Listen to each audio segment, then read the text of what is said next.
Les matchs sont commencés, ta saison est commencée, puis déjà, on a des matchs qui sont annulés par cause de manque d'arbitre. Ben, dis-toi que j'ai une solution pour toi, puis on en parle après ceci. 10, 9, paid on my dues, waited in line, 8, 7, now it's about time that I take mine, 6, 5, king of the jungle, heart of a lion, 4, 3, 2, 1, watch out, here I come, this is my time. Salut les athlètes et parents d'athlètes, Coach Goyette pour le podcast Évolution d'athlète. Aujourd'hui, j'ai un invité spécial parce que depuis le début, je te parle, on va parler de hockey, puis tout ce qui tourne autour du hockey, puis de ta vie d'athlète pour faire en sorte que tu te développes, puis que tu t'améliores, puis que tu apprennes des choses. Mais aujourd'hui, j'ai un invité spécial pour régler les problèmes d'arbitrage. Mais avant de te le présenter, si tu n'es pas abonné au podcast, je te le demande, abonne-toi. C'est gratuit, ça ne coûte rien. Puis ce que je te demande aussi, ben si tu es capable, partage-le, dis-le à tes amis, envoie des liens, mets ça sur ton Facebook, sur ton Instagram, peu importe où tu vas le mettre, mais s'il te plaît, donne-moi un coup de main. C'est juste par le bouche à oreille bien souvent que ça fonctionne, mais si tu peux m'aider, ça serait très apprécié. On est sur toutes les plateformes, incluant Spotify et YouTube en visuel. Et puis, écoute, je me croise les doigts, puis j'espère qu'on va être plein à discuter ensemble pour trouver des solutions puis pouvoir t'aider. Donc, aujourd'hui, je reçois David Thériault, qui est arbitre, ben, en tout cas, il ne l'est plus, là, mais il l'était. Alors, sans plus attendre, je te le présente. Salut, David. Salut, Steph, ça va? Ben oui, puis merci beaucoup d'être là. Honnêtement, je suis vraiment honoré de ta présence, puis je suis content que tu puisses te libérer pour être capable de venir dans ton horaire. Ben, merci beaucoup de l'invitation, c'est super apprécié. Ça fait super plaisir. Écoute, là, je pense qu'on en a pour à peu près 2-3 heures si on part comme il faut. C'est clair. Mais on peut parler longtemps. Mais pour commencer, écoute, je dis ancienne arbitre, mais ancienne arbitre parce que tu as pris ta retraite. Tu m'as annoncé ça. Je viens de te connaître. Tu me dis, ben non, j'ai pris ma retraite. Écoute, moi, j'aimerais ça que tu nous parles pour commencer de ton trajet. Qu'est-ce qui t'a amené à l'arbitrage? En passant par, tu me dis que tu es un ancien joueur de hockey. En passant par, c'est quoi ta carrière de hockeyeur, puis jusqu'à maintenant? Ben, en fait, c'est tout simple. Là. Depuis que je suis tout petit, j'ai joué au hockey. Je suis un passionné de hockey. C'était mon sport préféré.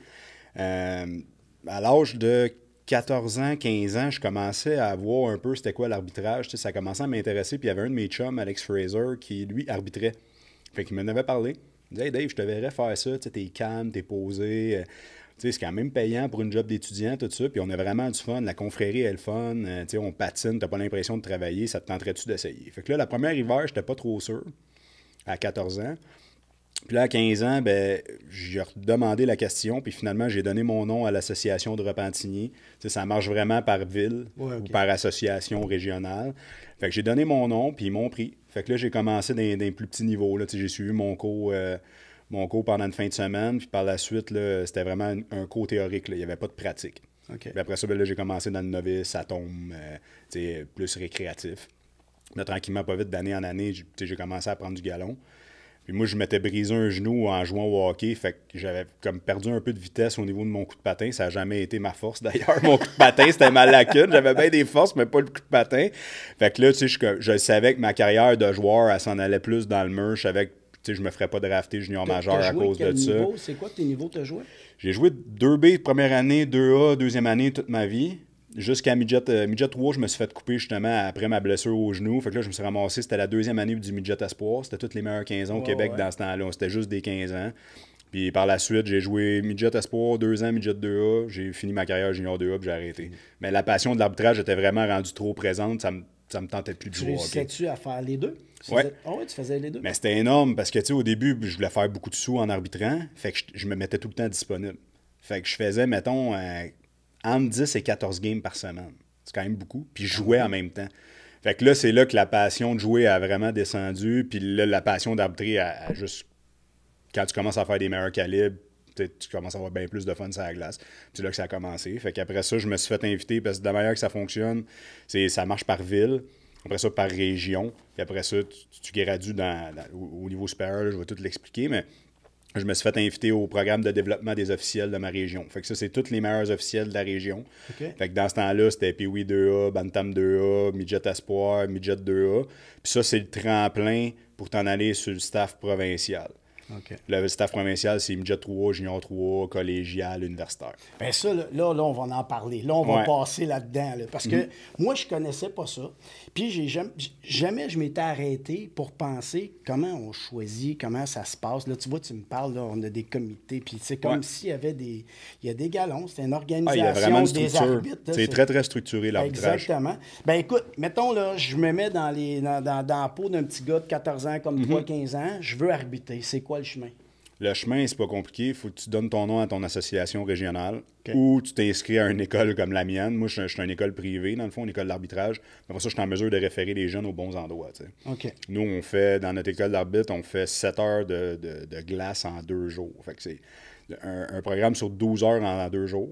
Mais il y a beaucoup de pas beaucoup de théorie, mais beaucoup de pratique pour que les jeunes soient prêts à débuter. Fait qu'on forme des jeunes entre... Ben là, on a formé un à Princeville, l'autre fois, il y avait 11 ans, là, mais ça, c'est quand même assez rare. Là. C'est rare, ça doit. Hein? Ouais, sinon, c'est 13, 14, 15, 16, 17 ans. Mais quand il arrive chez vous, Ouais. est-ce qu'il faut qu'il y ait une base? Est-ce qu'il faut qu'il y ait une certaine formation de fait d'arbitre? Pas Rien? nécessairement. OK. Pas nécessairement. Puis nous autres, on est en mesure de les référer aux bonnes places par la suite. OK.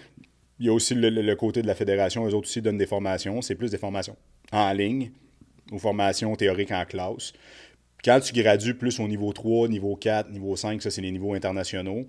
Ouais, à partir de 4 et 5, là, il y a des cours vraiment plus poussés au niveau pratique puis tout ça.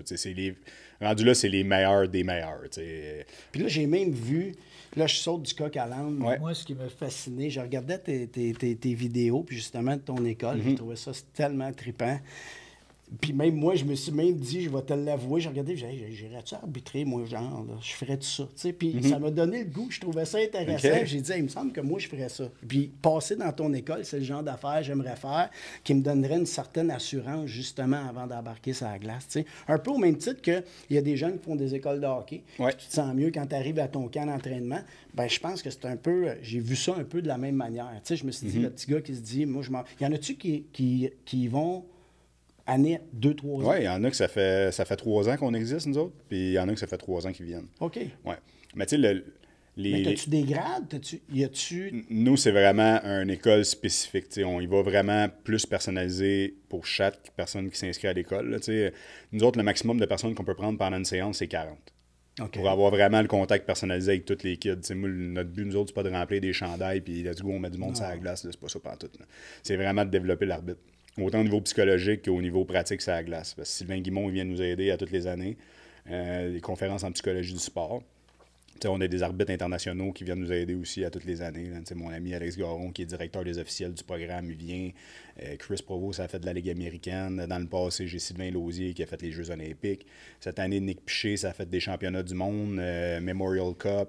T'sais, c'est tous des gars qui c'est des amis à moi personnels qui viennent à l'école. Fait que, Ils viennent partager leur expertise. Leur exactement, expérience, hein? exactement. Fait que, le côté technique, le côté pratique, avec des conseils de ces gars-là, tu peux pas vraiment de avoir. Ouais, tu peux pas avoir ça nulle part ailleurs. Puis les gars sont super cool, sont super impliqués, généreux. sont généreux de leur temps, sont généreux dans les questions aussi. T'sais.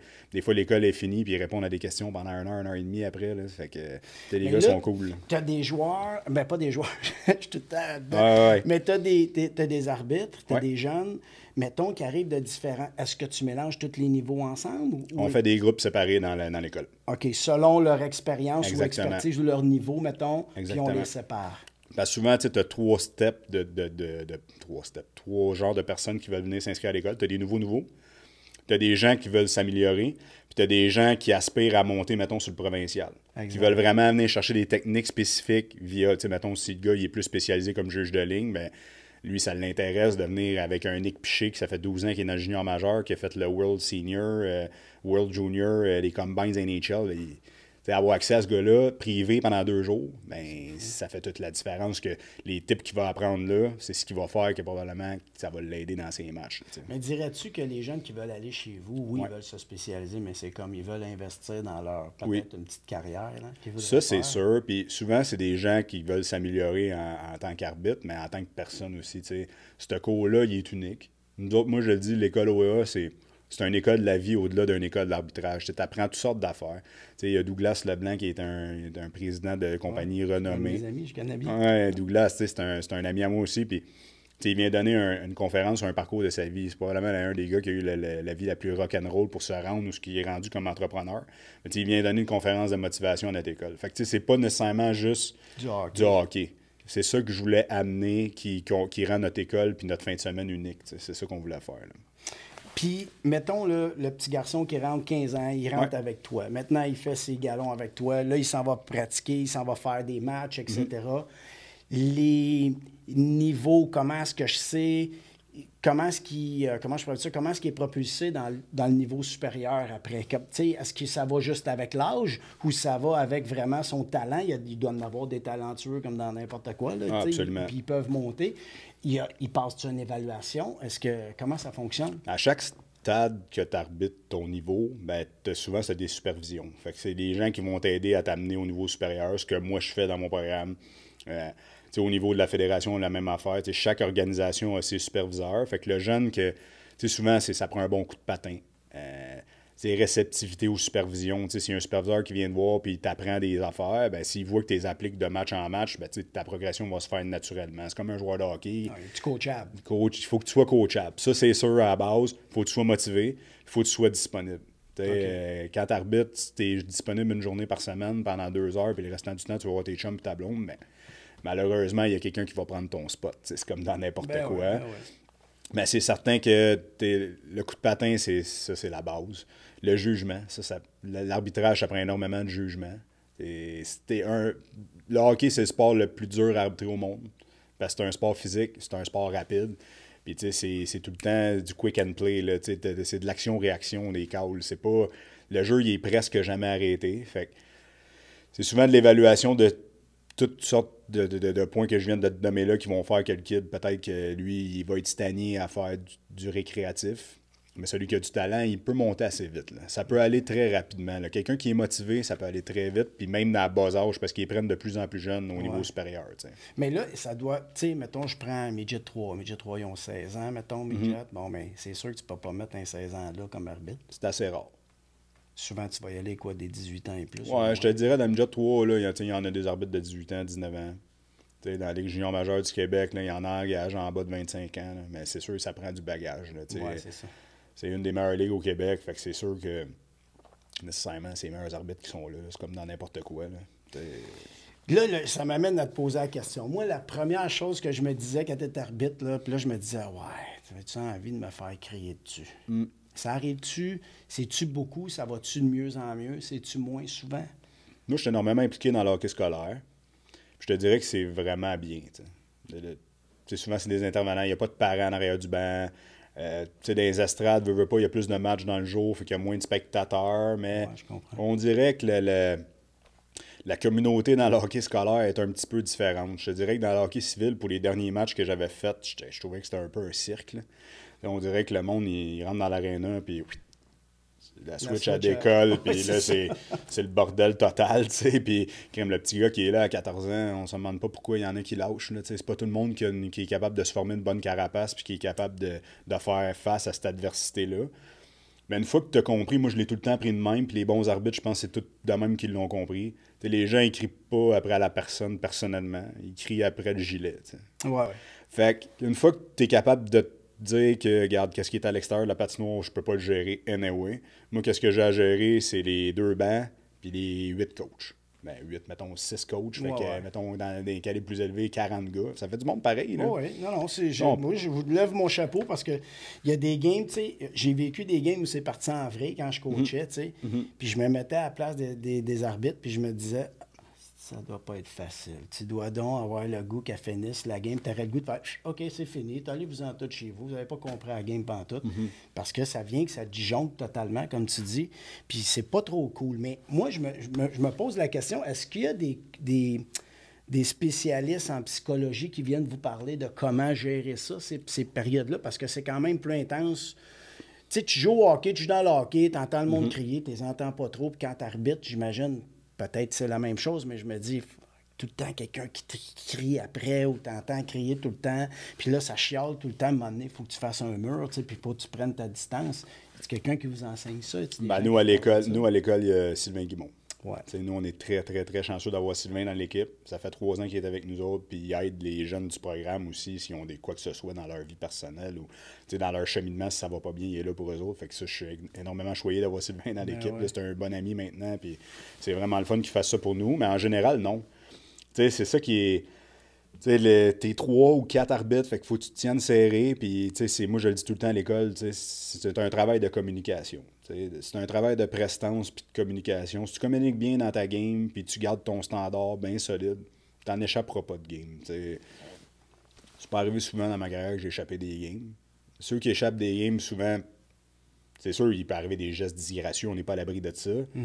Mais en général, c'est le ref qui en a échappé 2, 3, puis là, il essaie de mal se rattraper par d'autres choses, puis là, ça escalade, puis là, ça finit plus. Mais tu sais, quelqu'un qui est en contrôle, qui est calme, qui fait des bons appels de punition, qui a un bon standard, puis qui communique bien, autant avec les joueurs qu'avec les coachs, ça désamorce beaucoup des situations. T'sais. Tout le monde est des humains. T'sais. Le coach est un humain. Des fois, ça se peut qu'il soit pas content. Il a probablement raison de ne pas être content.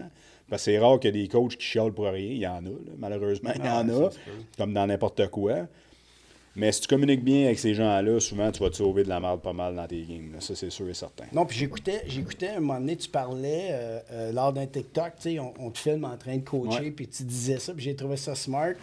Puis en même temps, c'est un peu la même chose qu'on utilise même en affaires. Je trouvais ça tellement trippant. Tu embarques sur la glace, puis tu vas voir les coachs, puis tu checkes le line-up, tu apprends leur nom, tu vas les voir, puis salut Sylvain, puis salut Claude, puis bonne game les boys, puis c'est sûr que ça désamorce quelque chose. Ben oui, c'est parce que t'es dedans. Là. Ouais, puis là, tu viens de montrer aux boys, tu viens de faire ces gars-là, pas de tes chums, mais tu viens de les amener un peu sur ton bord, tu sais. T'es respectueux envers eux, t'as pris le temps de connaître leur nom, tu les appelles par leur nom, tu fais « wow, ça c'est... » Puis c'est sûr que moi, j'ai coaché une année à M18, puis c'est arrivé une fois, je me suis fait nommer mon nom, puis j'ai trouvé ça, j'étais sharp avec le gars. Après, c'est devenu instinctif. Ben j'ai dit « what a good call ». Ça, c'était une bonne affaire, ça. Ben ça, c'est un truc de vétéran. Là. Moi, je m'étais fait enseigner. J'étais chanceux. On avait des bons vétérans autour de nous autres. Des petits types de même qu'on se fait donner comme conseil. Moi, j'ai été capable de m'amener à un autre niveau à cause de ces conseils de vétérans-là. Puis c'est ça que je fais maintenant en donnant au suivant. Mais un petit type, comme tu parles, de savoir c'est quoi le nom du coach, ça fait partie de la préparation d'avant-match. De dire, gars, moi, je m'en viens faire un travail sérieux ici. Le coach, il est là. Moi, j'appelle ça le respect de la game. Faut que tu saches ces petits détails-là avant ton match, puis c'est ce qui va t'amener à être un meilleur officiel. Puis comme tu dis, gars, tu l'as même dit toi-même, que le coach, mais il va te respecter. Là. Ah, c'est tout seul. T'embarques sur la glace comme un train, puis après ça, quand tu vas serrer la main au coach, tu connais son prénom, il va faire tabarouette. Lui, il est prêt à s'asseoir, je le sais qu'il est en contrôle, puis la game va bien aller. J'ai même pas besoin de m'occuper de lui, moi, je vais m'occuper de mon banc, puis c'est réglé, tu sais. Ouais, il y a un gros aspect psychologique aussi avec ça. Hein? Énormément, parce que les bons coachs sont capables, ça, de le faire. Tu sais, moi, mettons, j'ai jamais coaché, mais coacher actuellement, je serais pas facile avec les arbitres, c'est sûr, certain. Puis là, mettons, l'autre affaire que je me demandais, est-ce que tu commences et tu touches à toutes les positions? Est-ce que tu es dans le sens juge de ligne ou tu peux être coach ref en chef? Quand on commence, c'est souvent du système à 2 arbitres. OK. Fait que les 2 font tous les appels. Okay. Appel dégagement refusé, hors-jeu, bâton élevé, passe avec la main, pénalité. Ça, tu te partages le travail à 2. Là, quand tu gravis les échelons, ben là, à un moment donné, tu tombes à 3 arbitres. Souvent, je pense que ça commence, là, ça fait longtemps que je n'en ai pas fait, là, mais je pense à partir du atome double lettre, là, atome 2. Ben maintenant, c'est M. Ouais, M15. Ben, non, atome, c'est M13. M13. Ouais, même peut-être même M11. Ouais, c'est ça. Puis oui, moi aussi, je suis mêlé avec ça. On va dire atome, là. Atome 2 lettres, atome 2B ou atome 2C. Ouais, M11, je pense. Ouais, là, ils commencent à introduire le système à 3 pour justement pratiquer les jeunes. Fait que là, souvent, là, tu fais de la rotation. Mettons, d'habitude, c'est un programme de 2 ou 3 matchs que tu fais. Fait que tu vas faire une game sailing, une game en charge, une game sailing. T'sais, souvent, c'est le même, ça commence. Mais après ça, ben là, nécessairement, selon qu'est-ce que tu es le plus à l'aise, ben là, tu vas te diriger plus vers une place. T'sais, moi, je me suis dirigé plus vers arbitre. T'sais, les vétérans me voyaient aller puis ils étaient comme... Je pense que tu vas être plus un arbitre qu'un juge de ligne. Puis je préférais être arbitre. Okay. Mais, comme que je dis aux jeunes, il n'y a pas... des bons juges de ligne, c'est vraiment plus important qu'un... Pas plus important, les deux sont aussi importants, mais des bons juges de ligne, c'est ce qui fait que la game va bien. T'sais. C'est ce qui désamorce les situations, c'est ce qui rend l'arbitre en chef meilleur, évidemment, parce que c'est eux qui gèrent les arrêts de jeu, qui gèrent les scrums, s'il y a des les mises au jeu, là, ça a l'air stupide, là, mais c'est une grosse partie très importante du match. Si toutes les mises au jeu sont tout croche dans la game va être tout croche. Fait que c'est tous des détails qui sont bien importants. Puis, il n'y a pas de... Je dis souvent, il y en a... Ouais, moi, je suis juste juge de ligne. Non, je n'étais pas juste juge de ligne. Tu es très, très important. Puis, il n'y a pas de honte à se dire, regarde, moi, je suis plus à l'aise ces lignes, fait que je vais me concentrer juste là-dessus. T'sais. Si tu te concentres sur une affaire, souvent, c'est là que tu vas t'améliorer plus. T'sais. Parce que faire les deux, c'est tough quand même. Non, c'est tough. Puis c'est deux jobs complètement différents. Puis même quand j'étais M18, des fois, on avait des matchs avant, puis quelqu'un un match après, whatever, puis je voyais les arbitres changer. Ouais. Tu sais, quand il faisait ce match-là, juge de ligne, puis après ça, il était juge en chef, tu sais, il était arbitre en chef. Fait que les gars, ils se partageaient parce que j'imagine aussi, peut-être qu'il y en a qui aiment plus faire un que l'autre, puis comme tu veux pas, tu veux garder tout le monde. T'sais. Fait que j'imagine que la rotation est un peu nécessaire pour ça aussi. Ah, ça, c'est tout à fait normal. C'est très, très commun, en fait. Okay. Là, dans tous les staffs d'arbitre, c'est pas mal comme ça que ça marche. Là, même moi, souvent, si j'ai 2-3 games à faire, je les ferai pas tout en charge. Là, puis il y a une autre affaire, j'ai regardé sur ton TikTok qui m'a fasciné. Je savais pas que c'était si compliqué que ça, de dropper un puck. Oui, ça a l'air... Ça avait l'air facile. Ça a l'air facile, mais ça ne l'est pas. Enseigner au petit gars qui était là, il enseignait comment dropper un puck. Il faut que tu fasses tourner le puck, tu spins le puck. Là, tu regardes le logo. Là, bon, ça, c'est un indicateur pour savoir si tu l'as bien. Puis là, tu lances. Il ne faut pas qu'il bouge, il ne faut pas qu'il flippe. Puis là, je me suis dit, moi, des fois, j'arbitre avec mes chums pour mes amis le dimanche soir. Puis là, dès que j'ai écouté ça, j'ai dit, je vais essayer de faire le drop. Pas si facile que ça, hein? Non, vraiment pas. Ça a l'air tellement... Ça a l'air l'affaire la plus simple. Oui, tu y penses pas. Moi, je te le dis, jamais j'ai pensé à ça. Fait que, tu sais, là, je me disais, waouh, une autre affaire. Après ça, j'ai entendu parler power skating. Puis ça, j'ai comme compris un peu aussi parce que je me suis dit, OK, patiner, moi, je suis coach. Fait que j'enseigne aux jeunes des fois sur la glace à mes camps de hockey. Puis, exemple, juste patiner en tracksuit, tout, c'est pas la même chose que de patiner avec un équipement en partant. Mais patiner...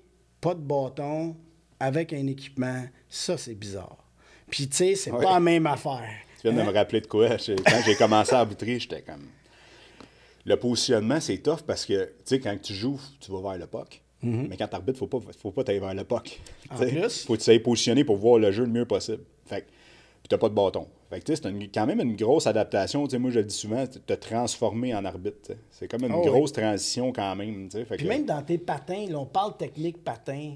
Tu sais, autant quand tu patines, quand tu es joueur, tu es souvent ses orteils. Tu es tout le temps comme engagé. Là, faut que tu sois stable. Vraiment. Ton jeu, c'est d'être stable. Puis là, tu te déplaces. Mais tu sais, des fois, le jeu se passe. Tu veux pas tomber. Peu importe. Faut que tu sois stable. Oui, vraiment. Puis, tu sais, c'est beaucoup d'anticipation. Tu sais, tu as des zones d'accélération, tu as des zones de repos parce que, veux pas, tu n'as pas de change-up quand tu arbitres. Non. Fait que, tu sais, il faut que tu manages ton énergie, mais il faut que tu sois intense, il faut que tu sois tout le temps à la bonne place. Tu n'as pas le droit, moi je le dis aux gars, tu n'as pas le droit de manquer un jeu honnête. Là. Fait que arrange-toi pour être placé comme du monde, d'anticiper qu'il faut que tu sois honnête quand c'est le temps. Fait.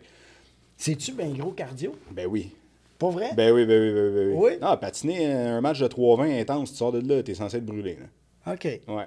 Fait que, puis des fois, dans le hockey mineur, ben, t'as pas le choix. T'as 3 games dans ta journée. C'est une autre affaire. Là. Puis y a-tu des positions où tu l'es plus, tu l'es moins? Tu sais, si t'es juge de ligne, c'est-tu plus intense parce qu'il faut que tu te promènes vraiment... Pas mal plus de stop and go quand t'étais juge de ligne. Tu sais, c'est entre les deux bleus, tu t'en vas au net, tu reviens, les dégagements refusés, tu ramasses le puck. Arbitre, ben tu patines tout le temps. Et puis ça avec, ça une autre question, tu viens de me dire, ramasse le puck. Oui, ça c'est une autre affaire. J'en ai vu pas mal tomber en pleine face. Ben oui, ça, ou tu sais, ceux qui veulent te le lancer absolument, là, qui pensent pas, puis des fois ça pince dans les mains ou peu importe. Non, ma question c'était, ma curiosité en fait, qui ramasse le puck pour qui? En fait, c'est simple. C'est non, un travail... c'est pas simple parce que moi, je suis là pour pas. Comment ça marche? C'est un travail de communication entre les deux. OK. Fait que, tu sais, c'est tout le temps de... Tu sais, le puck, c'est le moins important, dans le fond. OK. C'est tout le temps que la game soit fair. Fait que, tu sais, les juges de ligne, l'arbitre, il ramasse jamais le puck, à part, tu sais, pour aider. Quand tu dis l'arbitre, toi, c'est... L'arbitre, c'est celui avec les manches oranges. OK. Avec les brassards. Ça, c'est l'arbitre. Les deux juges de ligne, mais ils travaillent ensemble pour, justement, juger où ce que le puck va aller. Mais comme je te dis, le dernier des soucis, c'est la rondelle.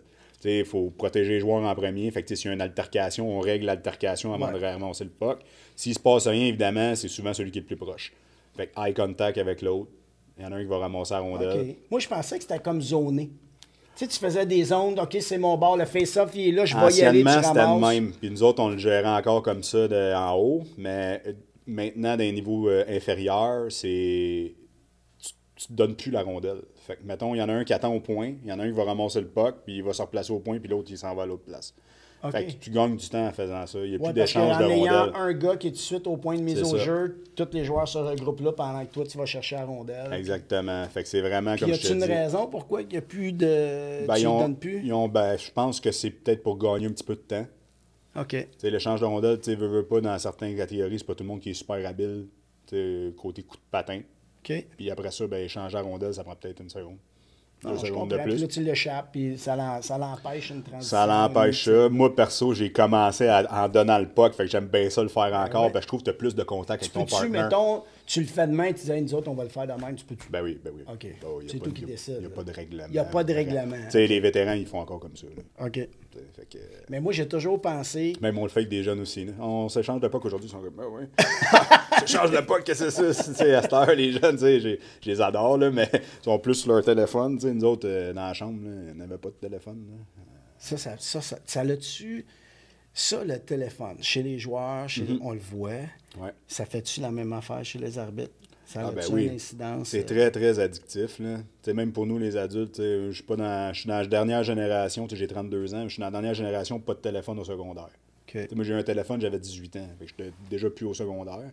Fait qu'on a connu le temps que Il n'avait pas. on n'avait pas. Là. On jasait pour vrai, puis on avait du fun. Pas qu'ils n'ont pas de fun. Non, non, mais je comprends C'était une ce que tu veux génération dire. différente. Ouais. Mais on n'était pas addict là-dessus. Tu sais. OK. Tandis que maintenant, ben, c'est ça. Tu sais, dans la chambre, tu sais, avec un 15 minutes avant la game, là, les téléphones, on met ça dans nos poches, puis tu sais, on rentre dans notre match. Puis, tu sais, je le dis aux jeunes aussi à l'école d'arbitrage, c'est important.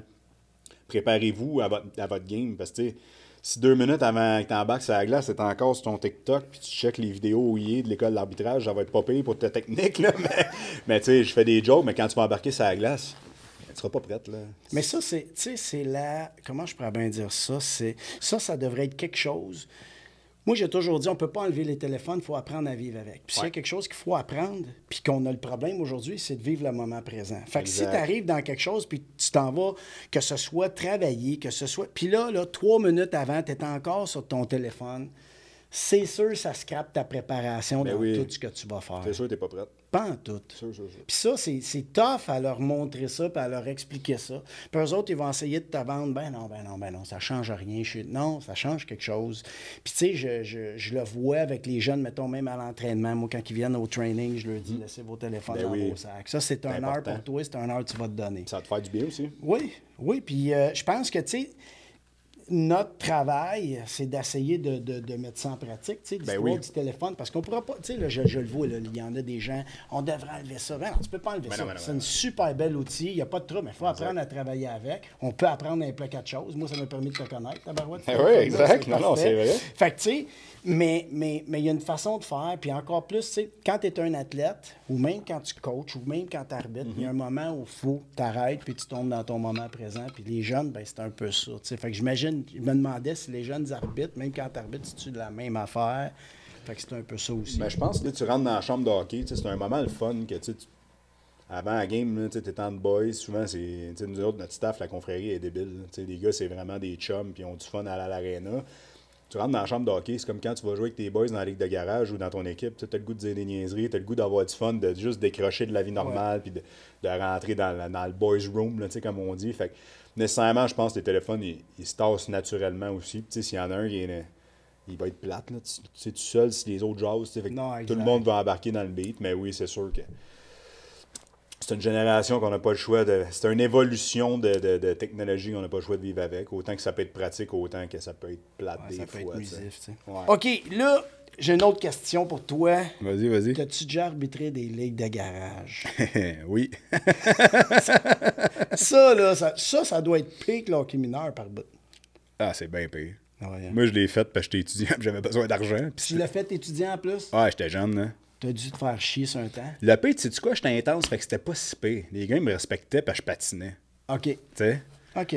Mais il me testait en tabarouette. Mais là, ta ligue de garage, c'est quel genre de ligue de garage? Exemple, tu joues là, dans des ligues. J'ai des pas jeunes, ils ont fait. quel âge? Ouais, c'était des vieux, là.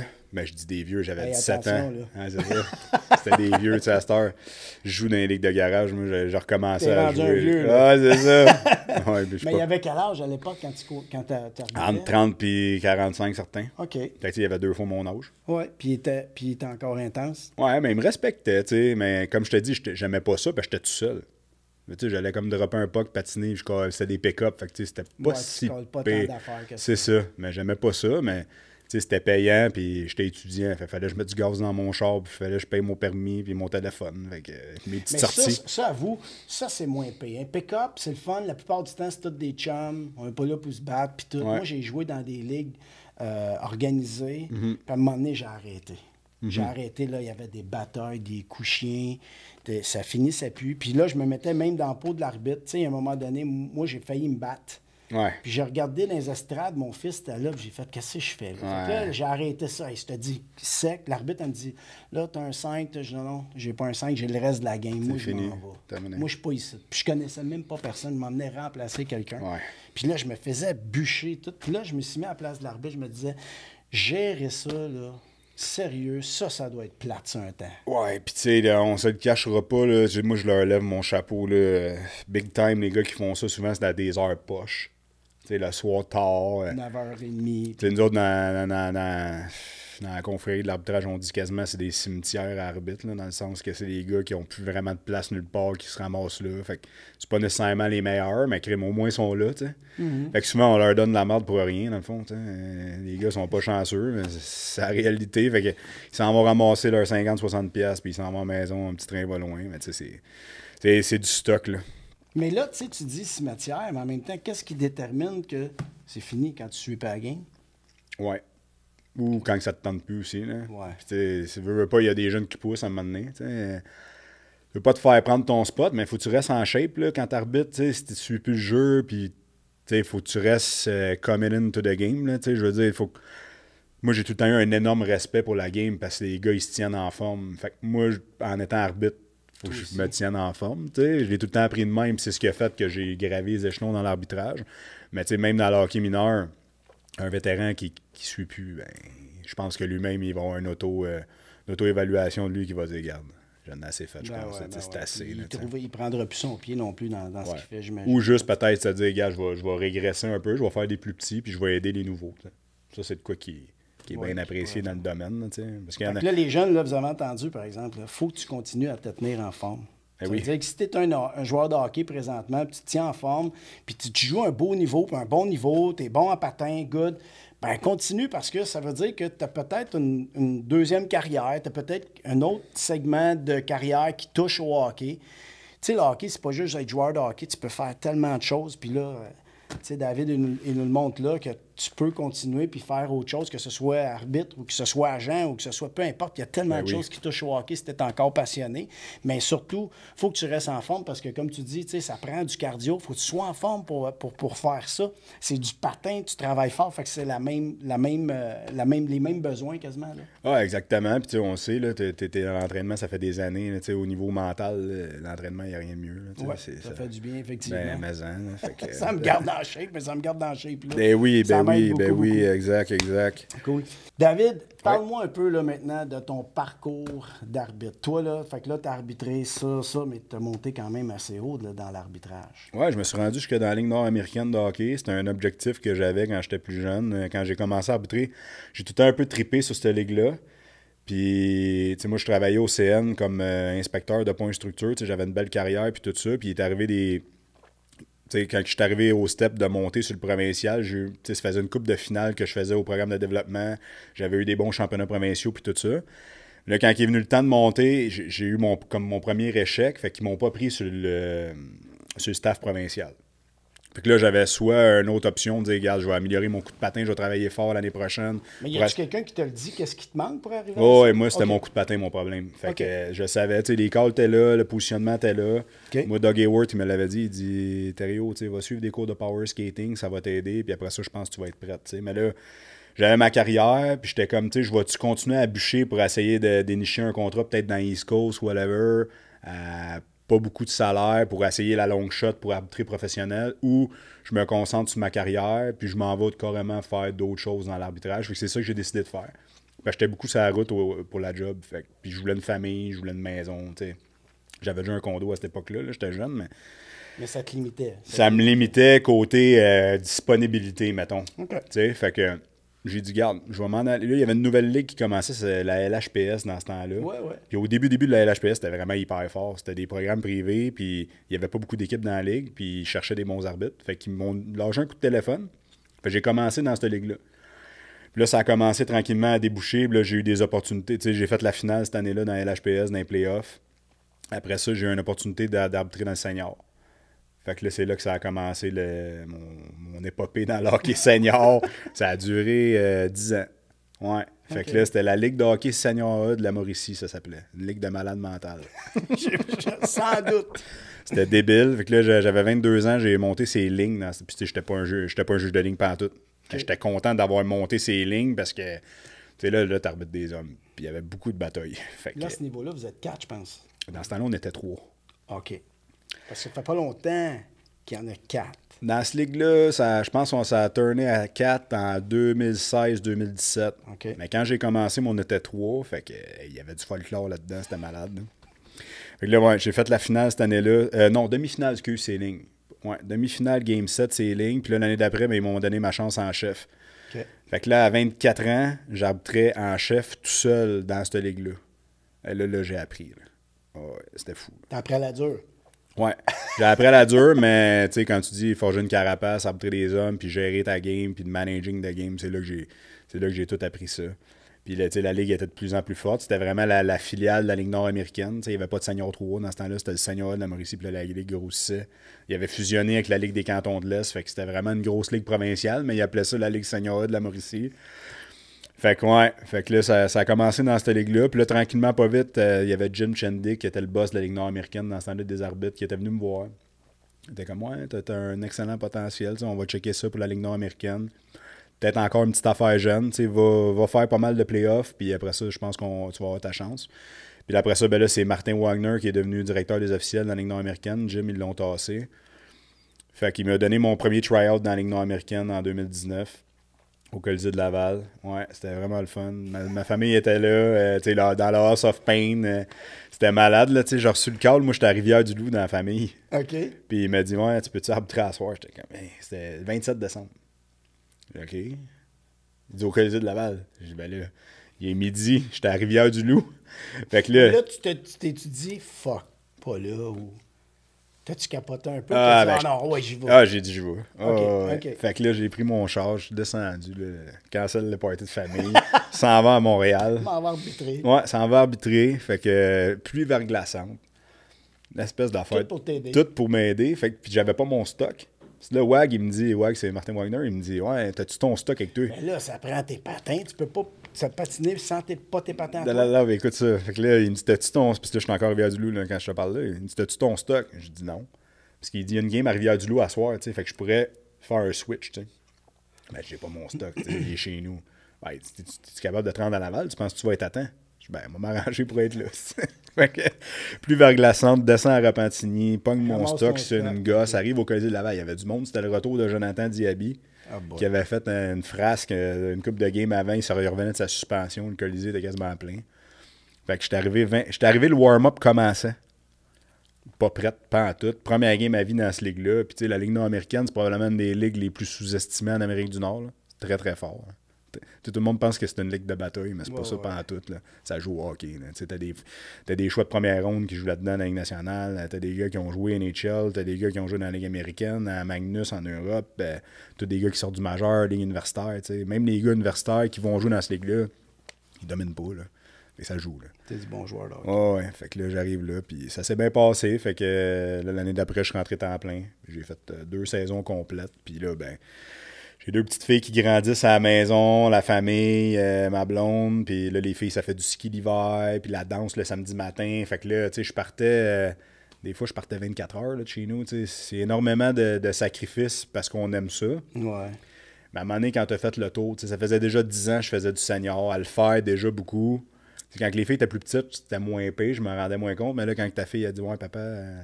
Mais est-ce que que ton t'sais. trajet a été long? Parce que dans le sens que, est-ce que tu aurais pu faire 2 années, 3 années senior, puis bang, on te monte ailleurs. Si tu avais témoigné de l'intérêt pour aller faire plus haut, plus loin, NHL, whatever, est-ce que ça aurait pu être plus court?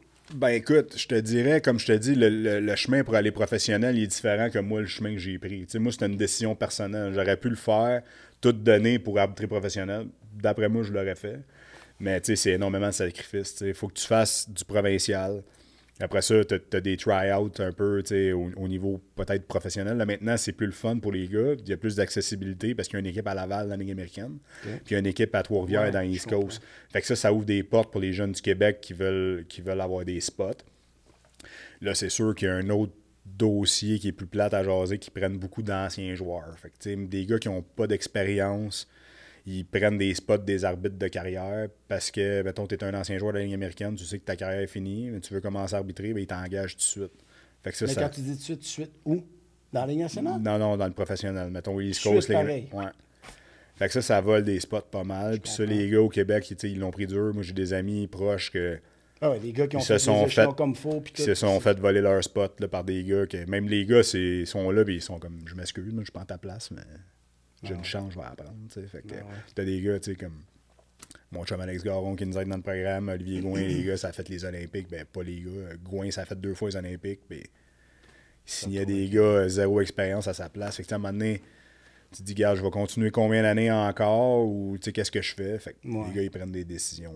Puis pour leur bien à eux, pour le bien de leur famille aussi. Là, parce que, être un arbitre professionnel, c'est du stock. Là, t'es parti. C'est pas comme des joueurs. Là. Tu sais, des joueurs, tu as des gars dans l'Ouest qui partent, mettons, un maximum de 10 jours quand ils font leur grosse run, là, mais sont souvent à la maison quand même. Là. Un arbitre professionnel, là, c'est en moyenne parti entre 15 et 23 jours par mois. Là, tout seul. Puis tu peux-tu... Ben, j'imagine que non. Tu peux-tu vivre de ça? Quand tu arbitres pro? Oui. Ouais, pro, oui. Mais quand tu dis pro, ça part à quoi? Ben, Ligue américaine, temps plein, mettons. OK.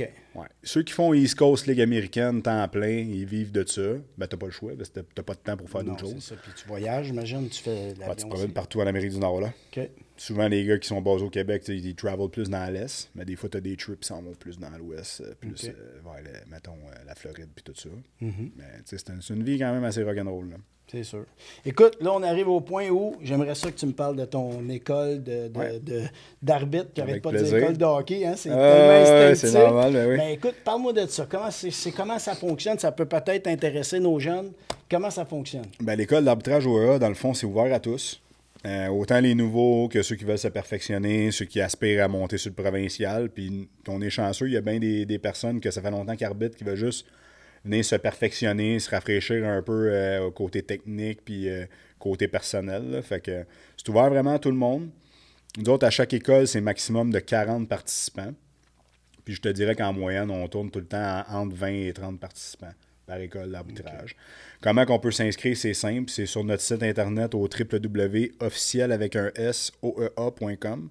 Puis sur tous nos médias sociaux. Fait que, on a Instagram, le TikTok qui est quand même assez viral en ce moment. Là, oui, ça va super bien. Moi, je vais tout vous mettre en passant, je vais tout vous mettre les liens dans les commentaires ou dans la description. Fait que, pour voir un peu ça ressemble à quoi, c'est sûr que là, passer un week-end complet, là, ça démontre pas mal plus c'est quoi l'école. C'est quoi, c'est 8 heures de temps pareil? C'est du matin au soir? C'est de 9h à 15h le samedi, 9h à 15h le dimanche. Fait que c'est 2 journées. 2 journées d'attitude. La première journée, on a un petit peu de théorique, conférence, pratique 1h30, 2 heures de glace l'après-midi côté technique. Technique de patin, positionnement, signaux, managing the game, relations avec les coachs. Ça, on parle beaucoup de ça. Des techniques, comment bien amener les points au coach pour que ta game aille bien.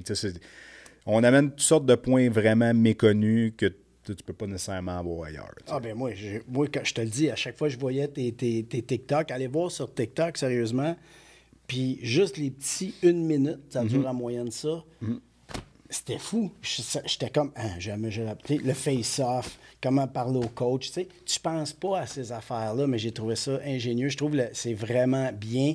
Si vous n'avez pas eu la chance d'aller voir, allez voir sur TikTok, c'est la même affaire, c'est AOL. C'est OEA_officiel. Fait que je vais vous le mettre en bas aussi.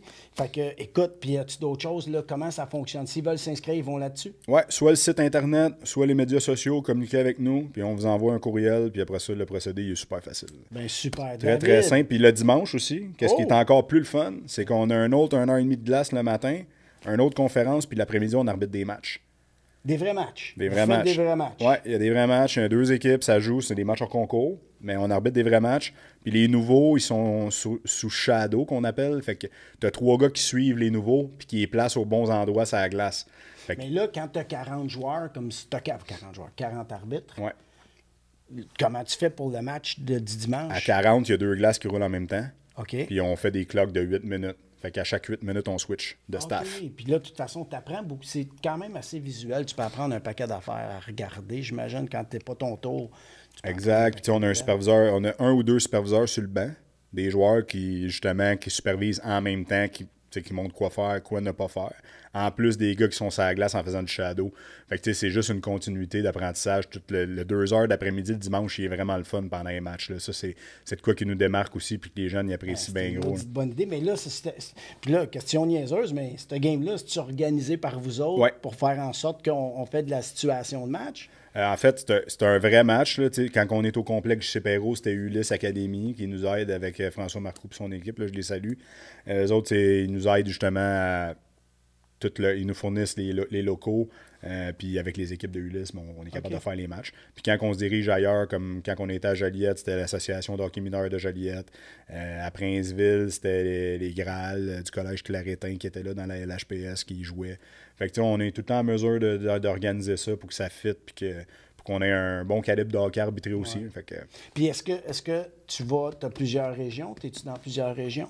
Oui, exact. Là, cette année, c'est ça, on est en pleine expansion avec l'école d'arbitrage pour être capable de développer le plus d'arbitres possible. Moi, le but, là, quand on a créé ça, l'école d'arbitrage, c'était vraiment de recycler les jeunes, qu'il y en ait de plus en plus, de donner de la passion aux kids. Puis après ça, nous, on les dirige vraiment vers la Fédé, fait qu'ils peuvent arbitrer de n'importe quel calibre. T'sais. OK. Fait que, oui. Puis pour connaître, est-ce que c'est sur ton site Internet, on a les endroits où tu vas être? Oui, exactement. Puis là, on est sur le point d'annoncer là, des villes là, du Québec un peu partout. Là, on est en discussion avec l'Abitibi, Québec, Trois-Rivières. Ouais. J'aimerais bien ça, Saint-Jean-sur-Richelieu aussi, là, s'il y a de la demande. Oui, ouais. On a une grosse organisation de hockey, puis je pense que tu serais la bienvenue chez nous. Ça serait un plaisir pour moi de venir ici. Ah, ça serait un plaisir. Yes. Écoute, David, merci beaucoup. Ça a été super. J'espère que vous avez pris des notes. Moi, je vais regarder ça, je vais reprendre des notes. Toujours intéressant. Puis je vais essayer de motiver aussi des jeunes à peut-être prendre ton chemin parce que je trouve ça super intéressant. Merci d'être venu. Merci d'avoir été un arbitre parce que je trouve qu'aujourd'hui, vous avez plus de valeur que vous n'avez jamais eu. Hein? Ça n'a pas de bon sens. Bien, merci beaucoup. Puis écoute, longue vie à ton école d'arbitre. Merci, Steph. C'est bien apprécié. Plaisir. Si tu n'es pas abonné au podcast, je te le demande, abonne-toi. C'est gratuit, ça ne coûte rien. Puis ce que je te demande aussi, bien, si tu es capable, partage-le. Dis-le à tes amis, envoie des liens, mets ça sur ton Facebook, sur ton Instagram, peu importe où tu vas le mettre, mais s'il te plaît, donne-moi un coup de main. C'est juste par le bouche à oreille, bien souvent que ça fonctionne. Mais si tu peux m'aider, ça serait très apprécié. On est sur toutes les plateformes, incluant Spotify et YouTube en visuel. Et puis, écoute... Je me croise les doigts, puis j'espère qu'on va être plein à discuter ensemble pour trouver des solutions puis pouvoir t'aider. 10, 9, paid all my dues, waited in line, 8, 7. Now it's about time that I take mine. 6, 5, king of the jungle, heart of a lion. 4, 3, 2, 1, watch out, here I come. This is my time.